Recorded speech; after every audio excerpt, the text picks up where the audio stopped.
1년 전 오늘 민선 7기 광주시가 출범했습니다. 일자리 많은 광주를 만들겠다고 선언했던 이용섭 시장의 지난 정책들에 대해 다양한 평가가 나오고 있는데요.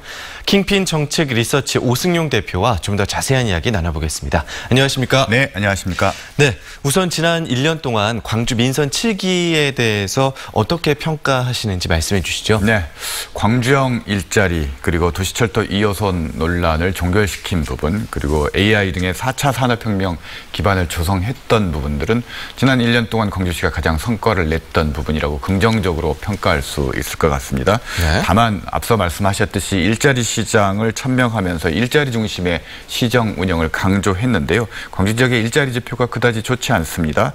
2019년 5월 기준 고용률은 59.2%로 작년 동월 대비 0.5%포인트 오히려 하락했고요. 실업률은 여전히 4.0%에 묶여 있다는 겁니다. 네. 일자리 중심의 시장 운영을 했지만 성과가 없었다라는 것을 보여주는 것이어서 좀 아쉬운 부분이고요. 네. 무엇보다도 이용서표 정책이 없었다. 이전 시장으로부터 넘겨받은 사업들을 마무리하거나 네. 정부가 예타 면제와 같이 시혜성으로 준 사업을 받았을 뿐 이용섭 시장의 비전과 철학을 공유할 수 있는 느낄 수 있는 정책을 아직까지 보여주고 있지 못한 부분들은 앞으로 3년 동안 좀 유의해서 해야 될 부분인 것 같습니다. 네, 일자리 부분이 아쉬웠고 또 이용서표 정책이 부재했다라는 말씀을 해주셨는데 혹시 특히 아쉬웠던 부분이 있으실까요? 정책이나요? 네. 아무래도 취임 직전 전라남 도지사와 선언했던 군공항 이전 합의 부분이 사실상 무산되고 있는 부분들이 가장 아쉽다고 할 수 있을 것 같은데요. 네. 우선 선언, 장밋빛 전망을 선언하고 실제 존재하는 갈등들을 조정하는 준비가 부족했던 부분들이 가장 이런 정책 실패로 이어지고 있는 원인이 되지 않았는가 싶습니다. 좀 더 해당 지역과 전라남 도지사의 긴밀한 협력을 강화하고 그리고 제도적으로는 군공항 이전 특별법에 대한 개정 작업들을 정치권과 연계해서 추진하는 그런 노력들을 추가적으로 진행했으면 하는 아쉬움이 있습니다. 네, 전라남도와의 관계에서도 상대적으로 소원해졌다라는 지적이 나오거든요. 어떻게 보십니까? 지금 가장 광주와 전라남도가 호시절이라고 할 수 있을 것 같은데요. 네. 문재인 정부 하에서 국회도 민주당은 비롯해서 지원을 충분히 받을 수 있는 상황인데 네. 가장 중요한 시도 상생 문제에 있어서 걸리고 있는 부분들이 많은 것 같습니다. 우선 시장과 도지사의 대화가 부족하고 있는 부분들, 네. 협력이 부족하고 있는 부분들이 가장 큰 문제이고요.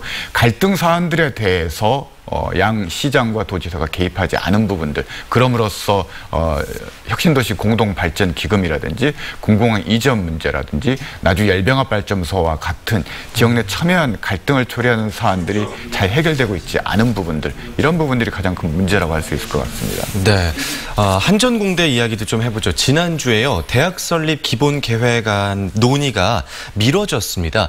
이 계획 추진 일정대로 추진이 될 수가 있을지 걱정하시는 분들이 있거든요. 어떻게 보십니까? 네, 내부적으로 균형발전위원회 관계자 말을 들어보면 실무 조정 과정에서 다소 합의가 안 돼서 회의가 무산됐고 이게 사업 자체가 무기한 연기된 것은 아니라고 얘기를 하고 있습니다만 네. 여전히 한전공대 예산과 관련해서 주무부처인 교육부,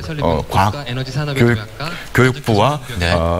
과학기술정보통신부 그리고 기재부 간의 이견들이 좀 존재하는 것 같고요. 네. 특히 주무부처인 산업통상자원부가 한전공대 설립 지원을 위한 특별법 설립에 미온적인 태도를 가지고 있다는 것도 아직 한계인 것 같습니다. 네, 한전공대가 계획대로 2022년에 개교를 하려면 가장 먼저 어떤 과제가 해결돼야 된다고 보고 계십니까? 역시 예산 문제인데요. 네. 5천억 원에 달하는 예산을 확보해야 되는데 한전 측이 얼마를 부담할 것인가 그리고 해당 자치단체가 연간 600억 원에서 800억 원에 달하는 대학 운영비를 조달해야 되는데요. 네. 일종의 님비 현상이 나타나고 있다는 겁니다. 할당 몫을 최대한 다른 부처와 자치단체에 전가하려는 그런 움직임들이 있어서요. 이 문제를 빨리 해결하는 게 급선무일 것 같습니다. 네, 알겠습니다. 오늘 민선 7기 광주 시정에 대해서 킹핀 정책 리서치 오승용 대표와 이야기 나눠봤습니다. 고맙습니다. 네, 감사합니다.